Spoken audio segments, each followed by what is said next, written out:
देखु ये गोटे अत्यंत अभिनव योजना आमे किछि दिन तले जेतेबेले मेडिएशन प्रोसेस को आगु को नबा पई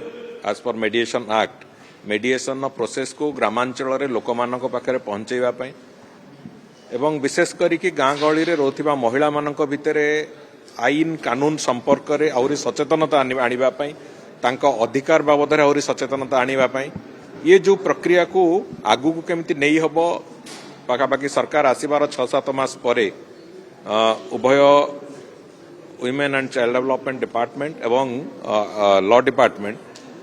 जॉइंटली आमे माननीय उपमुख्यमंत्री उपस्थिति रे से बाबद रे गोटे विशद आलोचना हेतला सेति बेले कथा आस्तला जे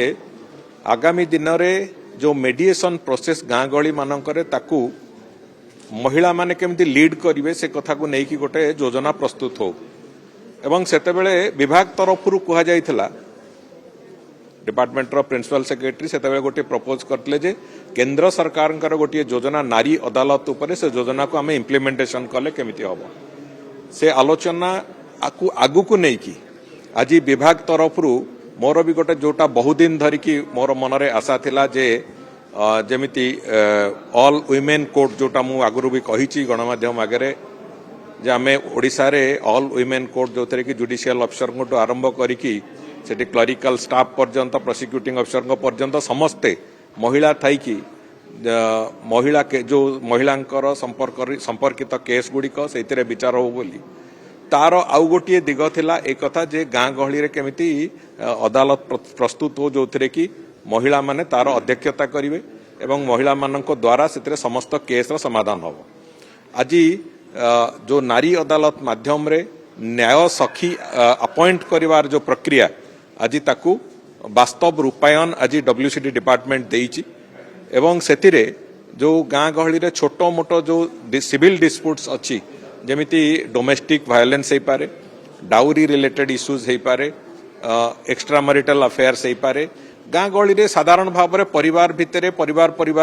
गाँ भितरे जो समस्या गुड़िक गोटे दैनंदिन आसे एवं जोपाई घटना भिड़ी टाणी होगी थाना को भी जाए कोर्ट को जाए ये सब कथा जाए से थाना आउ कोर्ट को भाराक्रांत न करिकी जदि नारी अदालत से गुड़िकर समाधान करई दे पारिबो से दृष्टिकोण को आखि आगे रखिकी एक कथा को आज 10टी जिल्ला रे 10टी नारी अदालत आज प्रतिष्ठा गोटे पायलट बेसिस से आरंभ करिसेंती मु आशा करी निश्चित भाव में आगामी दिन में राज्य सारा ए कथा को आमे तार प्रणयन करवा आरंभ करवा एवं जहा फल ओडिशा रे अंतत लीगल सिस्टम दृष्टि एवं मेडिएशन दृष्टि ओडिशार एक सुवर्ण युग आरंभ होबो ए विश्वास मोर अछि एवं मो भी आज विभाग आम विभाग भी प्रिंसिपल सेक्रेटरी अछंती लॉ डिपार्टमेंट रो मु भी तांकू से कथा मोर आग्रह प्रकाश करथुली तांको आगे जे आमे जो आमर लीगल सर्विस अथॉरिटी अछि लीगल सर्विस अथॉरिटी रो प्रति तालुका रे आमर लीगल सर्विस अथॉरिटी अछि जो थे कि से अंचल जे जुडिशियल ऑफिसर थिबे से ताकू चेयरमैन तार होचंती सी तार अध्यक्षता सी करंती एवं से जो नारी अदालत को आहुरी अधिक क्षमता संपन्न करेबा एवं ताकू लीगल एंटिटी दबा पई ताकू लीगल सर्विस अथॉरिटी संगे जोड़ीबार जो प्रक्रिया ताकू भी आमे आगु को नहीं चलवाक चाहूँ जहाँ फल कि नारी अदालत गुड़िक आहुरी क्षमता संपन्न होगी काम को सफलतार सहित सुचारू रूपे करें से व्यवस्था को मु भावुची आमे बहुत शीघ्र ताकू भी दुईटी जाक विभाग आलोचना करी ताकू भी करने को जीवा तेणुकरी आज ये जो अभिनव उद्यम पाई निश्चित भाव में डब्ल्यूसीडी डिपार्टमेंट एवं माननीय उपमुख्यमंत्री को मोर धन्यवाद एवं मु कृतज्ञता भी जनाऊँ कहले अत्युक्ति।